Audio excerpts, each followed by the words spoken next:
जय हिंद फ्रेंड्स। मुझे बहुत दुख है कि मैं अपने सेशन को कंटिन्यू नहीं रख पाया। बहुत कुछ कारण थे जिसके वजह से मैं कंटिन्यू अपने चैनल पे वीडियो नहीं डाल पा रहा था, लेकिन अब सब कुछ ठीक हो चुका है। अब हमारा रिजल्ट भी बन चुका है, बीपीएससी में सिलेक्शन भी हो चुका है। बस अब काउंसलिंग को लेकर अब सरकार फ्रस्ट्रेट कर रही है। दिन ब दिन डेट बढ़ाते, बार बार डेट बदल रही है, इसलिए अब कोई दिक्कत नहीं है। मेरिट बन चुका है, आप जब तक ज्वाइनिंग कराए। इस बीच में आपके पास भी काफी समय कम है। यदि आप 12th क्लास की तैयारी कर रहे हैं, महज 1 महीने रह गए हैं आपके एग्जाम को। यदि आप बिहार बोर्ड का एग्जाम देने वाले हैं तो मैं कोशिश करूंगा अब वैसा वीडियो लाया जाए इस चैनल पे जिसमें बताया गया क्वेश्चन जो है डायरेक्ट आपके एग्जाम में हिट कर। तो आइए आज की इस वीडियो में मैं केमिस्ट्री से एक इम्पोर्टेंट टॉपिक लेकर आया हूं, जिसमें नेमिंग रिएक्शन हम कुछ जानेंगे। महज 5 नेमिंग रिएक्शन हम लेकर आए हैं इस वीडियो में, जो कि एग्जाम के दृष्टिकोण से काफी इम्पोर्टेंट है। डायरेक्ट ये अभिक्रिया, ये रिएक्शंस जो हैं डायरेक्ट आपके एग्जाम में हिट करने वाले हैं। तो आइए डिस्कस करते हैं इन 5 रिएक्शंस को जो आपके एग्जाम के दृष्टिकोण से काफी इंपॉर्टेंट है। तो हमारा पहला रिएक्शंस जो है आज का है वुटर्स अभिक्रिया। तो साथ ही साथ आप लोग भी उम्मीद करता हूं कि हेडिंग लगाएंगे वुटर्स अभिक्रिया। वुटर्स अभिक्रिया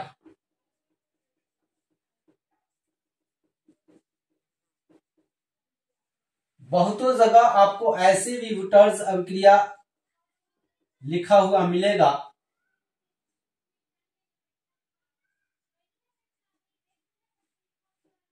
वुटर्स अभिक्रिया, ये वैज्ञानिक के नाम पे इस अभिक्रिया का नाम रखा गया है। वुटर्स साहब ने ये रिएक्शन करके दिखाया था और इसके अंतर्गत हम लोग जानेंगे कि यदि किसी भी एल्काइल हैलाइड को, जैसे मान लीजिए यहाँ पे मेथाइल क्लोराइड ले रहे हैं, तो मेथाइल क्लोराइड के 2 अणु लेने हैं। कोई भी एल्काइल हैलाइड लेंगे तो उसका 2 अणु लेंगे। तो मान लीजिए एक और अणु यहाँ पे ले लेते हैं मेथाइल क्लोराइड का। तो मेथाइल क्लोराइड के अणुओं को यदि सोडियम धातु से अभिक्रिया कराएंगे, सोडियम धातु से अभिक्रिया कराएंगे शुष्क ईथर की उपस्थिति में, शुष्क ईथर की उपस्थिति में यदि अभिक्रिया कराते हैं सोडियम धातु के साथ एल्काइल हैलाइड की, तो ये सोडियम जो है दोनों क्लोरीन के साथ अभिक्रिया करके आपका नमक का 2 अणु बना लेगा और बच जाएगा ये आपका मेथाइल। तो दोनों मेथाइल एक दूसरे से जुड़कर और यहाँ पे एल्कीन बना लेगा। यह कौन सा एल्कीन है? तो ये हो जाएगा आपका ईथेन। तो आपको याद रखना है, ये बन गया ईथेन। तो आपको याद रखना है कि जब एल्काइल हैलाइड की अभिक्रिया शुष्क ईथर की उपस्थिति में सोडियम धातु से कराते हैं तो हमें नॉर्मल एल्केन प्राप्त होता है। ये आप कई और भी एल्काइल, अलग अलग एल्काइल हैलाइड लेके बना सकते हैं। आप इसका भाषा ना याद करके रिएक्शन 4-5 लिख लीजिएगा और बोल बोल के लिखिएगा, ऑटोमेटिक आपसे याद हो जाएगा। एक और चलिए उदाहरण लेते हैं। जैसे हम यहाँ पे इथाइल क्लोराइड के 2 अणु लेते हैं और इसकी अभिक्रिया सोडियम धातु से कराएंगे, सोडियम का भी 2 अणु लेंगे। इथाइल, इस बार लेते हैं इथाइल क्लोराइड और वही उत्प्रेरक के रूप में वही होगा शुष्क ईथर की उपस्थिति में अभिक्रिया कराएंगे।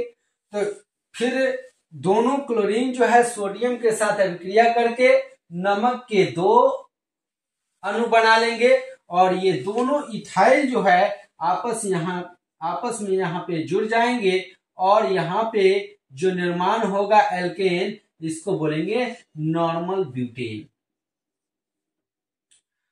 इस तरीका से अलग अलग भी अगर हम एल्काइल हैलाइड लेते हैं, जैसे मान लीजिए एक और रिएक्शन हम लिख देते हैं कि एक तरफ हम ले लिए मेथाइल क्लोराइड और एक तरफ ले लिए आपका इथाइल क्लोराइड, और इस यहाँ पे कोई भी हैलाइड हो सकता है, कोई भी हाइड्रोजन तत्व यहाँ पे हो सकता है। और सोडियम धातु से जब अभिक्रिया कराएंगे शुष्क ईथर की उपस्थिति में, तो इस बार क्या हमारा बन रहा है, तो मेथाइल जुड़ेगा आपका इथाइल से, तो यहाँ पे बनेगा आपका प्रोपेन।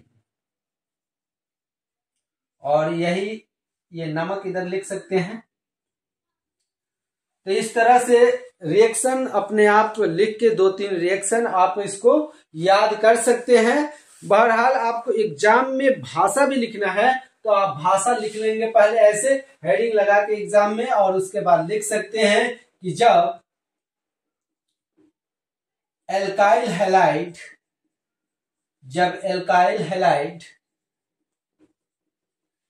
की अभिक्रिया शुष्क ईथर की उपस्थिति में, शुष्क ईथर की उपस्थिति में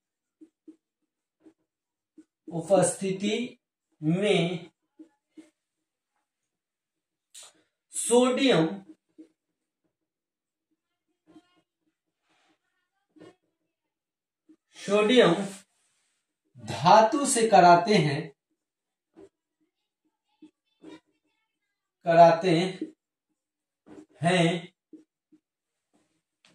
तो नॉर्मल एल्केन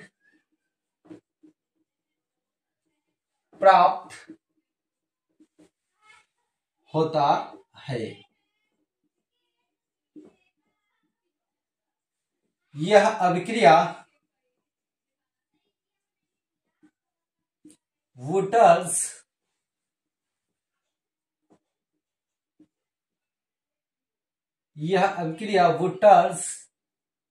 अभिक्रिया कहलाती है। तो इस तरीका से आप एग्जाम में भाषा लिखकर और कोई एक रिएक्शन वहां पे लिख देंगे तो आपका काम बन जाएगा। वैसे आप प्रैक्टिस करने के लिए, याद करने के लिए 2-3 रिएक्शन आप खुद से लिख के और इस रिएक्शन को याद कर सकते हैं। भाषा याद मत कीजिएगा, इस रिएक्शन को बार बार लिख के आप इसको देख के बोल के आप भाषा भी याद कर सकते हैं कि जब एल्काइल हैलाइड की अभिक्रिया शुष्क ईथर की उपस्थिति में सोडियम धातु से कराते हैं तो नॉर्मल एल्केन प्राप्त होता है। यह अभिक्रिया वुटर्स अभिक्रिया कहलाती है। यह अभिक्रिया वुटर्स अभिक्रिया कहलाती है। आई होप आप ये पहला रिएक्शन समझ गए होंगे। उम्मीद करता हूं कि आप प्रैक्टिस भी अच्छे से कर लेंगे। आइए अब चलते हैं दूसरे रिएक्शन पे, फ्रीडल क्राफ्ट अभिक्रिया। इसको थोड़ा सा साफ कर लेते हैं। अब आइए दूसरा अभिक्रिया देखते हैं, फ्रीडल क्राफ्ट अभिक्रिया। तो फ्रीडल क्राफ्ट अभिक्रिया में बेंजीन की अभिक्रिया जब हम मेथाइल क्लोराइड से कराते हैं निर्जल एल्युमिनियम क्लोराइड,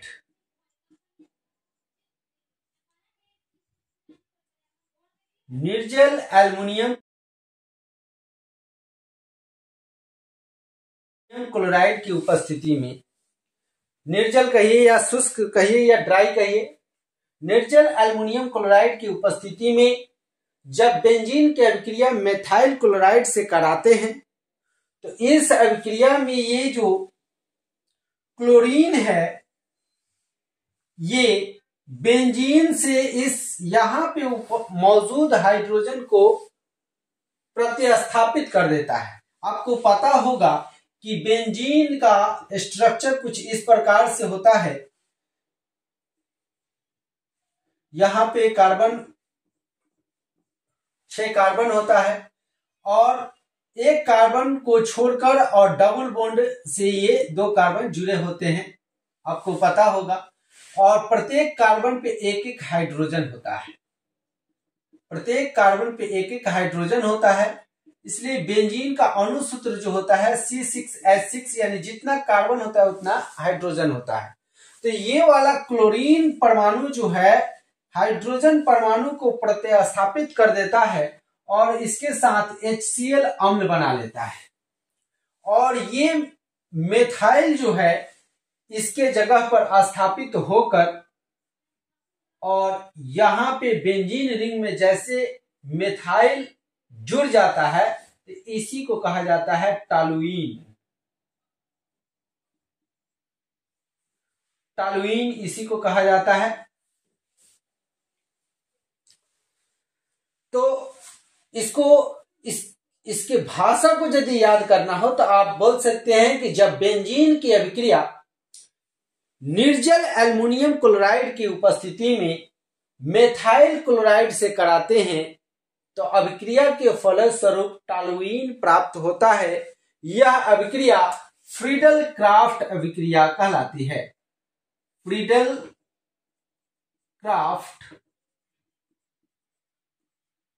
क्राफ्ट अभिक्रिया कहलाती है। तो उम्मीद करते हैं आप भाषा भी लिख लेंगे। आप ऐसे भाषा लिख सकते हैं, मैं बोल दे रहा हूं, आप नोट कर लीजिए कि जब बेंजीन की अभिक्रिया निर्जल एल्युमिनियम क्लोराइड की उपस्थिति में मेथाइल क्लोराइड से कराते हैं तो अभिक्रिया के फलस्वरूप टॉलुइन प्राप्त होता है। यह अभिक्रिया फ्रीडल क्राफ्ट अभिक्रिया कहलाती है। और एग्जाम में आप हेडिंग लगाने के बाद पहले भाषा लिखेंगे और उसके बाद ये रिएक्शन लिखेंगे, आपको पूरा नंबर मिलने वाला है। उम्मीद करते हैं ये दूसरा रिएक्शन भी आप समझ गए होंगे। आइए अब तीसरे अभिक्रिया पर, कैनिजारो अभिक्रिया। अब देखते हैं तीसरा अभिक्रिया कैनिजारो अभिक्रिया। तो कैनिजारो अभिक्रिया को समझते हैं। जब फॉर्मल्डिहाइड के दो अणु को क्षारीय माध्यम में गर्म किया जाता है तो इस स्थिति में हमें मेथाइल क्लोराइड और फॉर्मेट यानी एस्टर श्रेणी का एक यौगिक प्राप्त होता है और इस अभिक्रिया को कहा जाता है कैनिजारो अभिक्रिया। आइए रिएक्शन को देखते हैं। जैसे कि आपको पता होगा कि हाइड्रोजन केवल एल्डिहाइड के फंक्शनल ग्रुप में जुड़ता है तो इसको फॉर्मल्डिहाइड बोला जाता है। तो फॉर्मल्डिहाइड के दो अणु को लेंगे, एक अणु यहां ले लेते हैं और इसको जब क्षारीय माध्यम में गर्म करेंगे, एक क्षार ले लेते हैं KOH क्षार ले लेते हैं यहां पे, में गर्म करेंगे तो इस स्थिति में क्या होगा कि ये KOH जो है, पोटेशियम हाइड्रोक्साइड जो है, ये KO और H अलग टूट जाएगा और यहां पे KO जो है इस हाइड्रोजन को प्रतिस्थापित कर देगा और यहां पे बना लेगा आपका COO और इसको बोलेंगे हम लोग पोटेशियम फॉर्मेट, जो एक एस्टर श्रेणी का यौगिक है। और यहाँ पे ये वाला हाइड्रोजन जो है और यहां से जो प्रतिस्थापित हुआ है हाइड्रोजन, ये दोनों हाइड्रोजन यहाँ पे आके जुड़ जाएगा। तो यहाँ पे इस कार्बन से जब जुड़ेगा तो ऑलरेडी पहले से दो हाइड्रोजन है और एक हाइड्रोजन यहां से आया तो ये हो जाएगा CH3 और ये हाइड्रोजन इस ऑक्सीजन से जुड़ जाएगा तो हो जाएगा OH, यानी यहां बन जाएगा मेथाइल अल्कोहल और ये हो जाएगा एस्टर श्रेणी का एक यौगिक पोटेशियम फॉर्मेट। और इस अभिक्रिया को कहा जाता है कैनिजारो अभिक्रिया।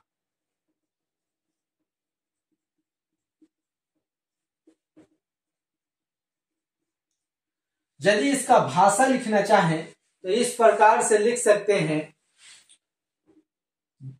जब फॉर्मल्डिहाइड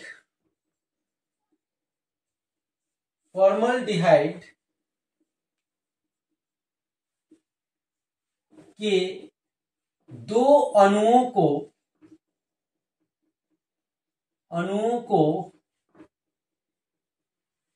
क्षारीय माध्यम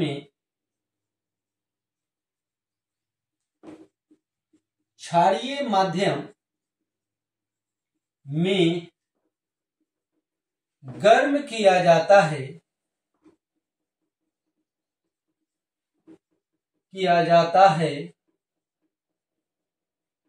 तो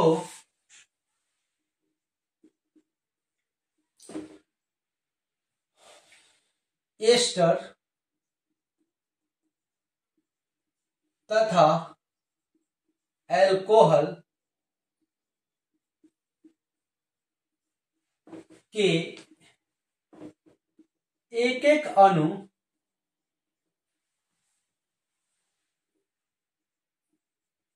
बनते हैं।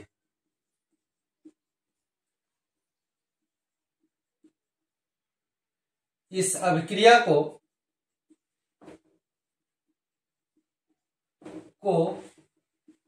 कैनिजारो अभिक्रिया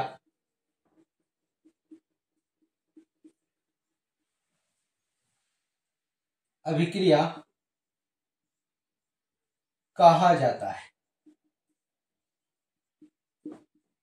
क्योंकि कैनिजारो साहब ने बनाया, सबसे पहले यह अभिक्रिया करके दिखाया था। तो आप भाषा पर न फोकस करते हुए आप रिएक्शन लिख के यदि आप बोल के प्रैक्टिस करेंगे तो निश्चित रूप से आपको अच्छी तरह से याद हो जाएगा। यहाँ पे अगर आप चाहें तो क्षारीय माध्यम को बदल सकते हैं। अगर चाहें तो यहाँ फॉर्मल्डिहाइड के साथ KOH न लेकर, अगर आप चाहेंगे कि सोडियम हाइड्रोक्साइड लेकर हम ये रिएक्शन कराएं, तब भी आप करा पाएंगे। और यहाँ पे आपका ये जो बनेगा, ये सिर्फ पोटेशियम के जगह आपका सोडियम हो जाएगा और इस कंपाउंड का नाम हो जाएगा सोडियम फॉर्मेट। और यहाँ पे आपका हो जाएगा वही वाला चीज बनेगा, मेथाइल अल्कोहल, यहाँ पे नहीं बदलने वाला है। तो इस तरीके से आप क्षारीय माध्यम को चेंज कर करके भी रिएक्शन लिख के और इस पार्टिकुलर रिएक्शन को आप प्रैक्टिस कर सकते हैं।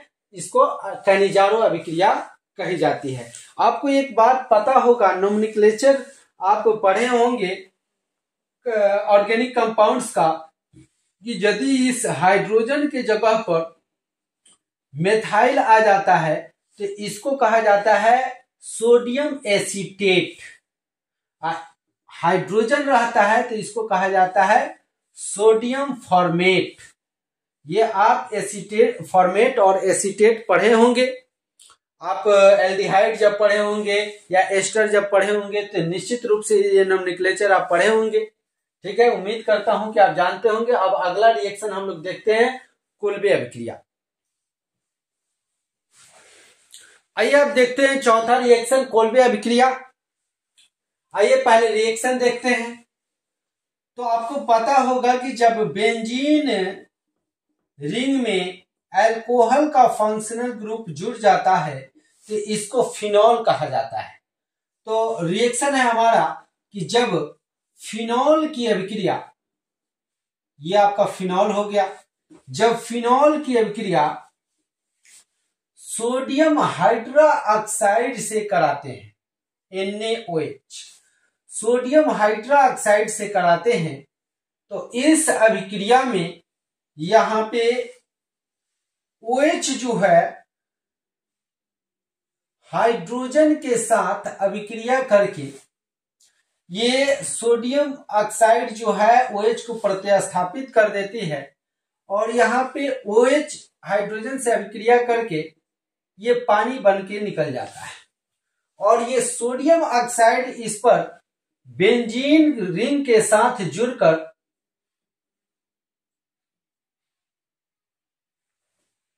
और जब इसकी अभिक्रिया CO2 गैस के साथ हम कराते हैं, जब इसकी अभिक्रिया हम CO2 गैस के साथ कराते हैं तो हमें प्राप्त होता है सैलिसिलिक अम्ल। सैलिसिलिक अम्ल बोला जाता है,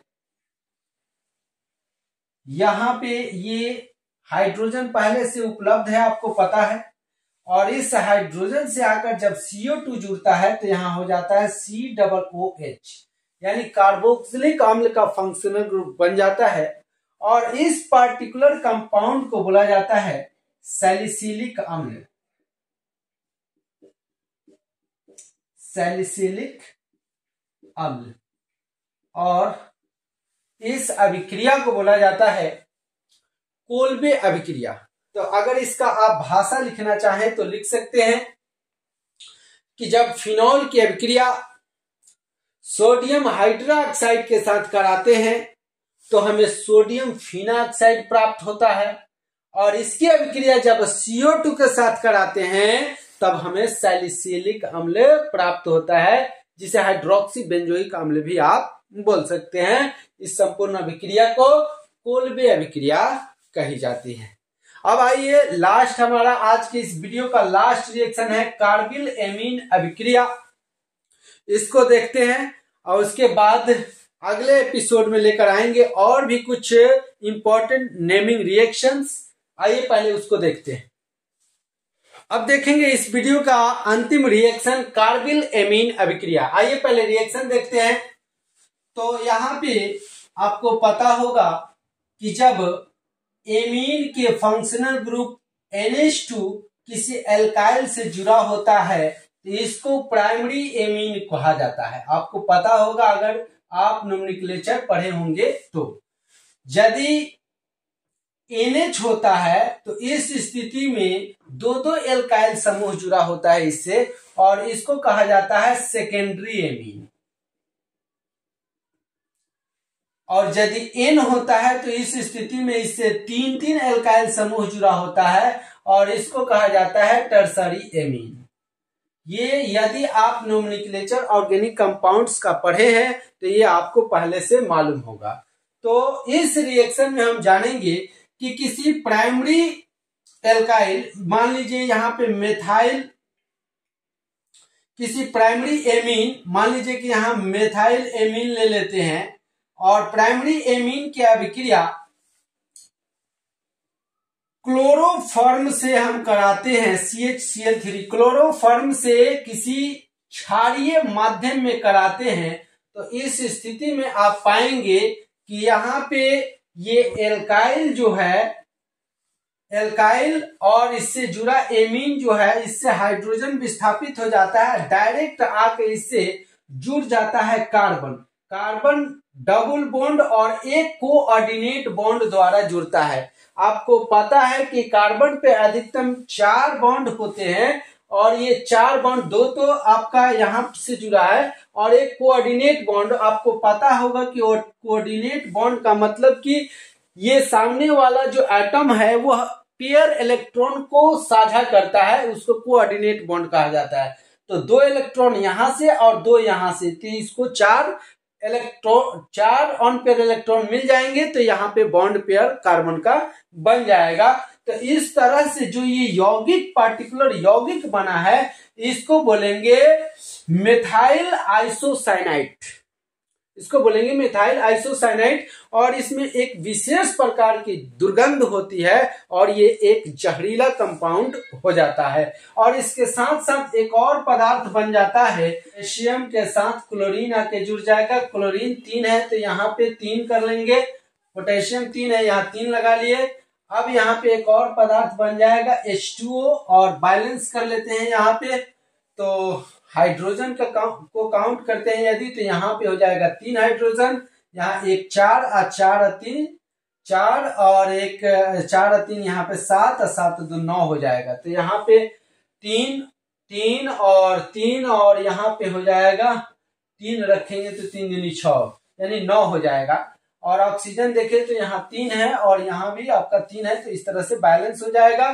तो ये रिएक्शन जो हुआ ये कार्बिल एमीन अभिक्रिया कहलाएगा। इसका अगर भाषा लिखना हो तो कुछ इस प्रकार से लिख सकते हैं कि प्राइमरी एमीन की अभिक्रिया किसी क्षारीय माध्यम में क्लोरोफॉर्म के साथ कराते हैं तो आइसोसाइनाइड नामक एक विषैली पदार्थ का निर्माण होता है जिसमें विशेष प्रकार की दुर्गंध होती है और इस अभिक्रिया को कार्बिल एमीन अभिक्रिया कही जाती है। इसके साथ कोई भी एल्काइल हो सकता है या हम यहाँ पे बेंजीन भी ले सकते हैं। अगर C6H5 लेकर अगर रिएक्शन हम कराते हैं तो इस स्थिति में रिएक्शन आप पाइएगा कि KOH ही अगर लेते हैं तो इस स्थिति में आप पाइएगा कि C6H5 में यहाँ पे CN कोऑर्डिनेट बॉन्ड द्वारा कार्बन को जोड़ दीजिए साइनाइड, तो और ये साथ ज्यों कहते हैं ये पदार्थ बनेगा, H2O भी बन जाएगा। तो यहाँ पे ये जो पदार्थ बनेगा इसको बोल सकते हैं हम फिनोआइसोसाइनाइड इसको बोल सकते हैं और यह भी जहरीला पदार्थ होता है। यहाँ पे कोई भी अल्काइल या यहाँ पे बेंजीन रिंग भी लेकर हम इस अभिक्रिया को करा सकते हैं। यदि आप इसको भाषा को लिखना चाहते हैं तो आप लिख सकते हैं किसी प्राइमरी एमीन की अभिक्रिया क्षारीय माध्यम में क्लोरोफॉर्म से कराने पर आइसोसाइनाइड प्राप्त होता है जो एक विषैला और विशेष गंध वाला पदार्थ होता है। इस अभिक्रिया को कार्बिल एमीन अभिक्रिया कही जाती है। एग्जाम में आप जब भी नेमो वाला रिएक्शन को लिखेंगे तो आप हेडिंग लगाएंगे और उसके बाद भाषा लिखेंगे और उसके बाद एक रिएक्शन लिखेंगे, आपको पूरा नंबर मिलने वाला है। दोस्तों इस वीडियो में इतना ही, मिलते हैं अगले वीडियो में फिर से कोई 5 नेमिंग वाला रिएक्शन लेकर। मैक्सिमम 3 वीडियो में जितने भी इंपॉर्टेंट नेमिंग वाले रिएक्शंस हैं वो सब सारे के सारे मैं करा देने वाला हूं और IUPAC नेमिंग का भी एक बड़ा सा वीडियो लेकर आऊंगा जिसमें सारे ऑर्गेनिक कंपाउंड्स जितने भी समजातीय श्रेणी है वो सारे श्रेणियों का नोमेनक्लेचर उस वीडियो में मैं लेकर आऊंगा। जितने भी इंपॉर्टेंट टॉपिक्स हैं आपके एग्जाम के दृष्टिकोण से मैं सारे के सारे कराने का प्रयास करूंगा। न केवल केमिस्ट्री बल्कि फिजिक्स का भी हम प्रयास करेंगे कि इंपॉर्टेंट सारे क्वेश्चन को कराया जाए। मिलते हैं दोस्तों अगले वीडियो में, तब तक के लिए जय हिंद, जय भारत, वंदे मातरम।